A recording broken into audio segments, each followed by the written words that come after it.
Good afternoon. Yesterday I was very happy to sit with the members of the APEC Host Committee. The work that the business community has done in preparation for APEC is nothing short of phenomenal and something we should all be proud of. The APEC Summit is probably the most significant global event Honolulu has hosted in recent history. As everyone must know, the United States government has wide authority to exercise its security responsibilities. Both the state and the city and county of Honolulu have important roles in this scenario to keep our island and our people safe, as well as support the security efforts of the United States government. The start of APEC is 17 days away. The city and county of Honolulu is prepared, and we are ready to show off our city to the world. With this morning's release of APEC security restrictions by the United States Secret Service and the United States State Department, we want to take this time to inform you how city operations will work in conjunction with these security measures. We understand security for the 21 world leaders during the APEC Summit is paramount, but we also want our citizens to have as normal a life as possible during this time while these security measures are in place. The first thing everyone here needs to understand is that there were two security restrictions released by the federal government today. The first one is from the United States State Department, and it covers APEC Leaders Week, events taking place at Hawaii Convention Center from November 7th to November 13th. The second one is from the U.S. Secret Service, and it specifically covers APEC Leaders Meeting taking place on Saturday, November 12th at the Halekoa Hotel, on Sunday, November 13th at the Ihilani Resort. People who live or work in these areas need to review both security restrictions to get an accurate picture of how they may be impacted during APEC. I want to personally thank the coordinators from the State Department and from the Secret Service for announcing their security restrictions now so that the City and County of Honolulu and its citizens can plan and prepare accordingly. As we approach November 7th, we want to encourage everyone and help everyone out there to plan ahead. This map that the city will make available on its website that summarizes both of the State Department and the Secret Service restrictions. It shows in red, it shows roadways in red which may be affected during APEC. If you see a roadway that is in red and you are interested in traveling on that road during APEC week, you should read the security restrictions carefully to see how that road will be affected. In some cases, affected means that one lane will be closed, or one direction will be closed, or something else. But in any event, you should read the security restrictions carefully to see how it impacts you. Here is another map that shows streets where parking may be affected during APEC. The lines in orange show you the impacted streets. If you are interested in parking on these streets during APEC, you should read the security restrictions carefully because you might need to find alternative parking. Both of these maps will be made available online by the city and are meant to supplement the official security restrictions as stated in the State Department and Secret Service releases. As we approach November 7th, please plan ahead. Now I would like to call upon Wayne Yoshioka, Director of the Department of Transportation Services, to provide more helpful information for our bus riders and motorists. Sir. As Mayor mentioned, there are two major events that are occurring. There's the weekday event and there's the weekend event. So I think it's most helpful to think about it in those terms. Now, while we're not going to go over the specific roadway restrictions and roadway modifications, you should look at the detailed reports to get exactly what that is. We do have first some recommended measures to help people manage their trips during this APEC week. First of all, what we're encouraging is if you are through traffic, if you want to transit the urban area, please, we would strongly recommend that you stay on H1, use South Baratania, use South King Street. Those are your primary transit areas if you're trying to get right through the urban area. Okay, Kapiolani and Ala Moana are available to a certain point, but they're not your continuous routes anymore, right? Especially in the convention area, there will be some closures that will affect you. So if you want to get into certain areas using these roadways, do so, but understand that you don't want to use these roadways to transit the area, to go completely through the area, because there'll be a discontinuity in there. Now, also, if you're trying to get to Waikiki, during the week, Ala Moana will be open into Waikiki. However, when you get to the weekend event, Ala Moana will be very constrained on the Waikiki side of Atkinson. So again, what we're recommending is that if you're coming in from the west side, and take H1 and get off in Kapahulu and come in via the Kapahulu entrance into Waikiki. If you're coming in from East Honolulu into Waikiki and your destination is Waikiki, we suggest Kahala Mall area. Use Kilauea, come in the backside, Montserrat into Waikiki. If you're in the urban area, on the local streets, rather than coming up Kalakaua, we strongly suggest that you use Macaulay to enter Waikiki, that area. Okay, that would minimize your chances of being caught in a lot of the delay that's associated with a lot of the security measures that really need to be in place to assure the safety of the leaders in the area. We have some bus detours associated with these.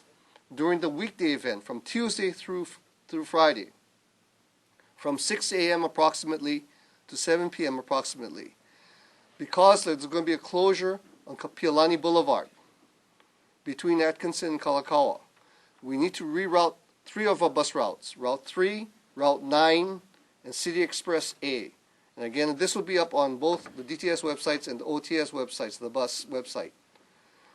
These 3 routes, A3 and 9, are not affected on the weekend, so they go back to normal, what they do before. However, on the weekend, Ala Moana Boulevard will be very constrained, again, on the Waikiki side of Atkinson. Because of that, the buses that normally enter Waikiki via Ala Moana will be altered. And mainly routes 19, 20, Route 42, and Country Express E will all terminate at Ala Moana Center. We'll turn them back around Ala Moana Center. What that will do is enable those routes to maintain as best as possible their schedule. On Friday only, Express Bus 98A that comes in from the Waiwa area, 98A will also turn around at Ala Moana Center. Coming in from the east side, routes 23 and 24, coming from East Honolulu, normally go through Waikiki and end at Ala Moana Center. We will turn those buses around in Waikiki. They'll go through Waikiki, the length of Waikiki, but they'll turn themselves around and go back to East Honolulu. Again, allowing those routes to stay as much on schedule as possible. One last one is routes 201, 202, 203. These are Waikiki expresses typically used by many of the people who work in Waikiki. Now, in this case here, we're going to bring them in H1, come in through Kapahulu, but they will still come into Waikiki. They'll go down Kuhio, so they will service Waikiki. Your bus will be there, but they'll be coming in from the Kapahulu side as opposed to the other side. Okay? In case there are any updates or adjustments, the DTS website is www.1honolulu.gov/DTS/, and the bus is www.thebus.org. Next, I want to call upon Tim Steinberger, Director of the Department of Environmental Services. There have been some questions about impacts to refuse collection during the APEC conference. Refuse collection service in the secured areas around the Apex conference activities may be disrupted due to limited access for collection trucks. And other areas that are tangential to the area, we do expect there will be some delays as far as picking up the Opala on its normally scheduled time. It may be delayed as much as a day. We're going to be flexible, and we're going to try and work around this. Those areas outside of the secure area, such as Windward area or anything west of Ward Avenue, should not be affected. So in that respect, most of the island will see its day-to-day business as normal. Also, on the areas down in Waikiki, on Saturday, and this is that area that's bound by Kohio Avenue and Alawai Boulevard, we will not be collecting bulky on Saturday. Instead, we'll be collecting it on Tuesday. So we're asking the residents to please not put out their bulky on Saturday or Friday night, because it will not be collected until Tuesday. So please put it out on Monday night, and we will be down there Monday morning early to collect. Also, during the APEC time, because of the event, we'll be moving out to the Ihilani side.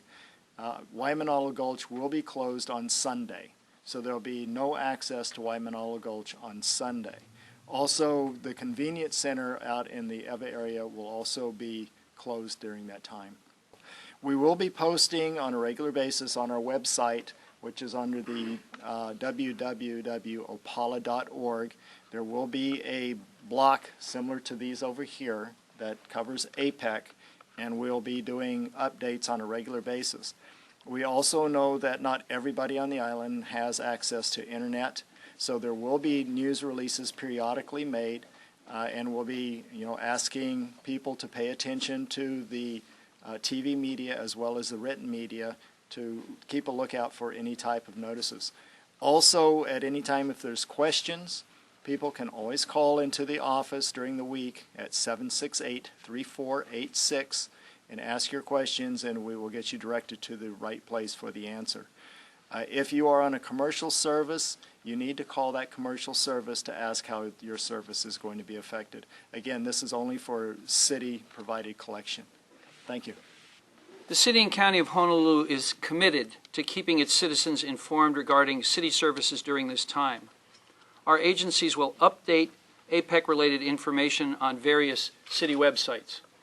Some information is available right now on this particular city website, www.honolulu.gov. You can also get updated information by following the city via Facebook, Twitter, and Nexel, and of course by going to honolulu.gov at any time. Before we take your questions, I would like to point out that in addition to the people who have spoken, we also have directors from various city agencies available, including Honolulu Police, Honolulu Fire, Transportation Services, Environmental Services, Design and Construction, Board of Water Supply, Emergency Management, and Information Technology. I surrender the microphone to the man in uniform. Good afternoon. I'm Major Clayton Kao, assigned to the APEC Planning Group. During the period of time when the unexpected motorcade movements occur, there will actually be closures when the what we term the three highs move. That will be Russia, United States, and China. The other economic leaders are expected to obey all traffic laws and also move with the traffic. So once again, I reiterate the fact that when the three highs, China, Russia, and United States are moving, there will be road closures that incur during the movements.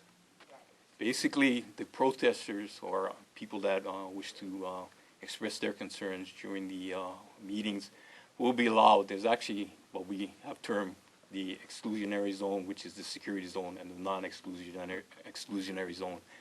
I believe the Secret Service and the Department of State have identified where the zones are at. Anything outside that location, outside the security zone, will be areas that the protesters and demonstrators are welcome to visit and hold their rallies and protests within, with the understanding that there's certain permits that are required. If they wish to enter the roadways, they have to have a permit if they want to conduct a parade in the roadways.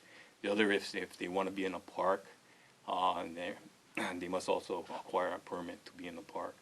But they're welcome to any public location. If they wish to be on a sidewalk, they must remember that they must allow pedestrian traffic to move freely on the sidewalk, so they can't obstruct the sidewalk itself. And we're well aware of our other responsibilities in terms of emergency response if somebody should have a heart attack or a health issue, as well as our ongoing responsibilities regarding natural disasters. Everybody's amped up and ready to go for that as well, so we're not going to be excluding those things that are critical to city and county services whatsoever. I want to thank all of the city and county employees for their hard work preparing for the APEC summit in Honolulu. I also thank the public in advance for their patience and cooperation during this time. We can all do our part and be ambassadors of goodwill during APEC. In conclusion, I'd like to say during APEC, we will have the opportunity to display Hawaii's expertise and innovation in the fields of clean and renewable energy, sky, ocean, and earth sciences, life and health sciences, and meetings, incentives, conventions, and exhibits, as well as the Hawaiian culture. APEC offers Honolulu an unparalleled opportunity to showcase our city to the world as a global destination that is the heart of the Pacific to the Aloha spirit, the hub of the Pacific as a trade route and bridge between East and West, as well as a Geneva of the Pacific, where countries across the globe will come for international diplomacy, business, and investment. As a community, we need to embrace this opportunity. We will be on the world stage. We are ready to prove it is a place that we belong today and will remain into the future. Thank you. You